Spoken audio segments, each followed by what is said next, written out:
if you think about the model, obviously the website is at the core. Then you move to the mobile experience. And what we're looking at here is building out the fullest stack menswear offering that we can. So we're developing a closet solution.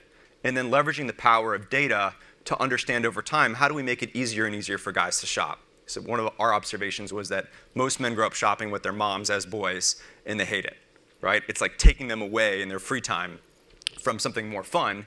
And yet we have this interesting thing now where guys can actually shop when they're distracted at work, right? And so you're substituting work time, which means you're fundamentally not in a store, which is kind of the premise of launching a brand on the web.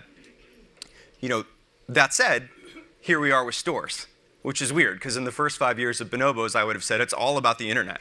Well, it turns out I think it's probably about 50-50. And what we discovered is an accident. They say the potato chip was discovered by dropping something disgusting, which is a potato skin, onto a pan with olive oil, apply salt, and it's a beautiful thing.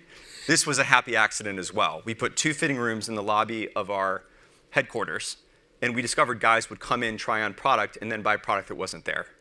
And all of a sudden it was like, oh my God, we can build clothing stores with no clothing, right? So you take the 2 principal challenges with stores, which are the inventory that you need, and then the real estate that you need to store that inventory, and flip that on its head, take out the stock, shrink the footprint, and put in great customer service. And that was the concept behind our guide shops, and this is guide shop number 55 in Corte Madera.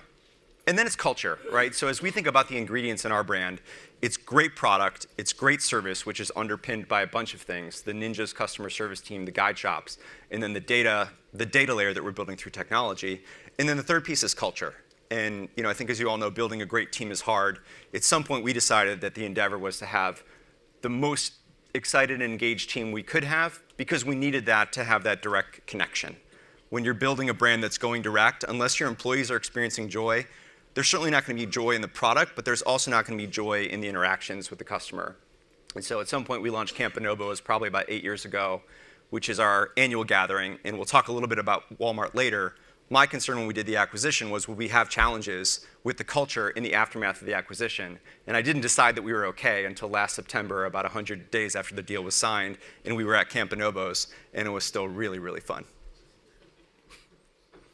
So our view is that the opportunity to go direct to consumer and to build this new relationship gives us a chance to grow in a differentiated way compared to the rest of the apparel space. You saw that page with the retail closures. As we ramp retail, we want to be thoughtful about it. But what we're seeing is just the tremendous growth rate by being focused online on this consumer actually paradoxically puts you in a growing business. When you look in aggregate at the industry, it looks like it's struggling, but in pockets it's thriving, right? And so our mission is to make sure that we get this right as we scale it. And you see the results ultimately from this, and one of our key metrics is just the Net Promoter Score. And you hear a lot about it. And when people see this chart, they say, well, wait a second, how do you do that? And I think fundamentally, it's not because we're any smarter than anyone else. It's because the business model is set up for success by bundling product and service together. And our view is you can get about 40 to 50 Net Promoter Score points on a product, and then you can get another 10 to 30 points of top spin based on your service. So it's almost an equation. And when you see our predecessor on stage talking about the proliferation of these brands and why they're disruptive, I think fundamentally it comes down to the fact that customers just love these brands. And they love them somewhere between incrementally and meaningfully more than the competitive sort of legacy brick and mortar competition.